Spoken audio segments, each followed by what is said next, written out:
Beda pengakuan AEP soal Peggy saat sidang dan sekarang, Hotman Paris beri peringatan.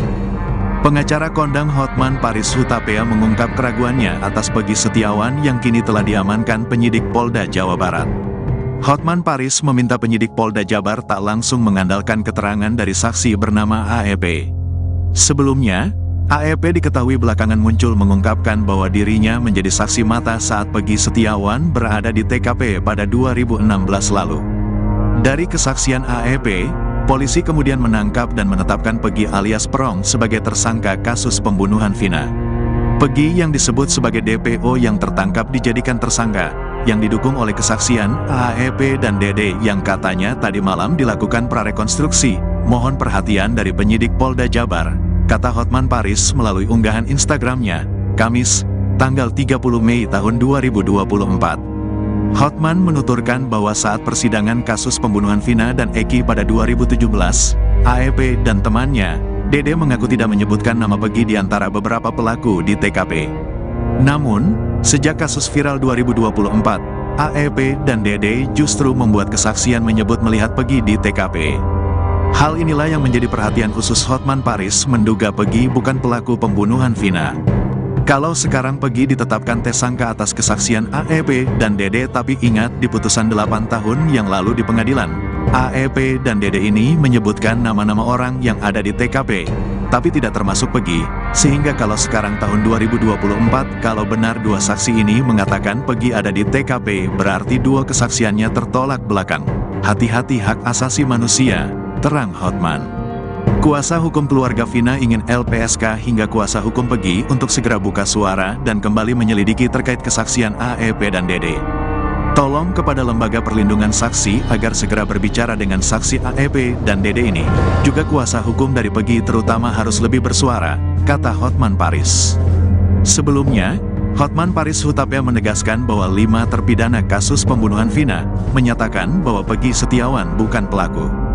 Hal ini diuraikan kembali oleh kelima terpidana dalam berita acara pemeriksaan BAP terbaru.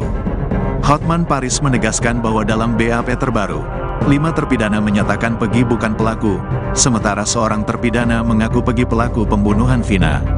Karena ternyata sebelum Peggy ditetapkan sebagai pelaku DPO yang tertangkap sudah di BAP 6 terpidana dan 5 menyatakan bukan Peggy pelakunya, hanya 1 yang mengatakan Peggy pelaku, kata Hotman.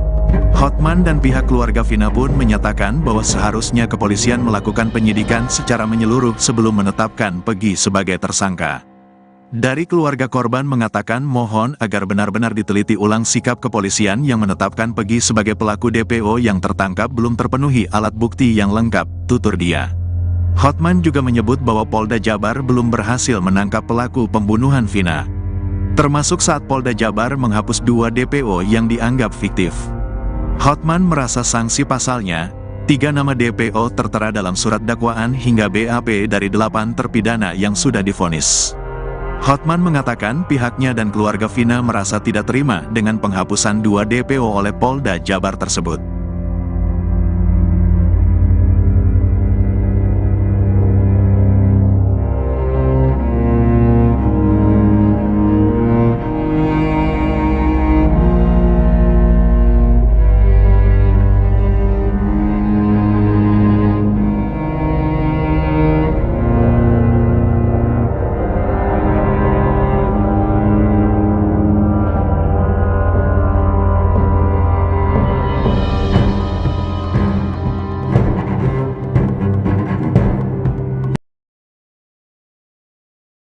Mel-Mel mengaku mengintip penyiksaan pada Eki dan Vina di Cirebon.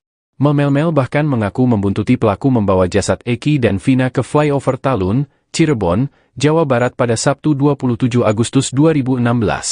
Mel-Mel mengaku merupakan teman Eki. Dia bercerita sebelum kejadian bersama Eki, Vina dan Linda. Mel-Mel berpisah dengan Eki setelah isi bensin. Kemudian dia melihat Eki dibawa pelaku masuk ke dalam Gang Bakti 1 di samping SMP 11 Cirebon. Ketika mengintip, Mel-Mel mengaku melihat pelaku sudah menyiksa Eki. Menurut Mel-Mel, Eki disiksa hingga tak bergerak lagi. Ketika Eki dan Vina sudah tak berdaya, menurut Mel-Mel, sebagian pelaku keluar gang lebih dulu. Baru disusul pelaku membonceng Eki dan Vina. Kata Mel-Mel, pelaku membonceng masing-masing korban.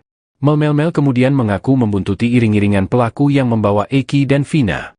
Mel melihat awalnya pelaku membawa dua korban ke bawah jembatan Talun. Dengan kondisi flyover Talun yang terang karena lampu penerang jalan, Mel mengaku mengenali beberapa pelaku, di antaranya Saka Tatal dan Ucok. Seusai menaruh jasad Eki dan Vina di flyover Talun, sebagian pelaku pergi.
Saksi kunci AEP rupanya memiliki sisi gelap di masa lalu yang sempat kejutkan warga di kampungnya. Hal ini diingat betul oleh warga bernama Samsuri, 40, warga Kelurahan Karyamulya, Kecamatan Kosambi, Kota Cirebon. Dia mengatakan bahwa saksi kunci AEP ini merupakan warga yang bekerja di sebuah tempat pencucian mobil. Dia juga mengaku bahwa dia juga mengenal beberapa terpidana kasus Vina Cirebon. Saya sama para pelaku, kasus Vina dan Eki, kenal sebagian. Yang saya kenal ada Hadi, Eko, Saka, dan Sudirman, kata Samsuri kepada wartawan, Kamis, 30 Mei 2024. Samsuri menjelaskan bahwa sebelum Hadi, Eko, Saka dan Sudirman ini merupakan buruh bangunan. Yang saya tahu, mereka bukan geng motor. Mereka kuli bangunan, katanya. Sebelum mereka ditangkap polisi atas kasus Vina Cirebon, kata dia, sempat terjadi sesuatu kepada saksi kunci AEP. Saksi kunci AEP ini pernah kepergok membawa masuk perempuan ke tempat kerjanya di tempat cuci mobil di malam hari dengan dugaan berbuat mesum. Informasi dugaan mesum itu datang dari Hadi dan Eko yang disampaikan kepada Samsuri. Waktu itu, Hadi dan Eko menyampaikan bahwa ada yang berbuat mesum dan harus digerebek.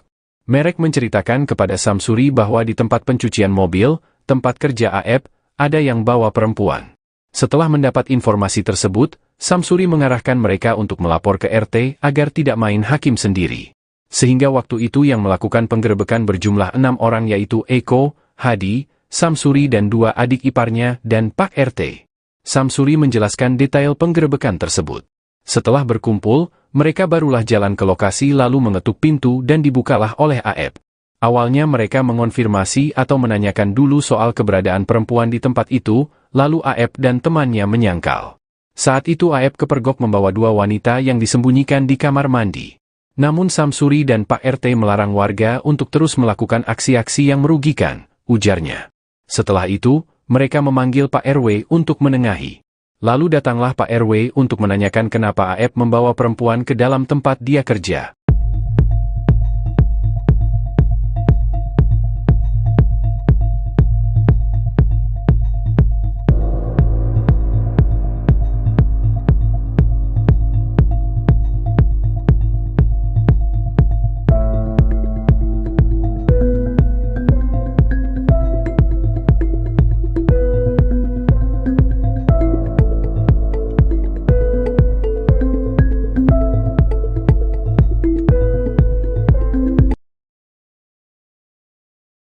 Ketua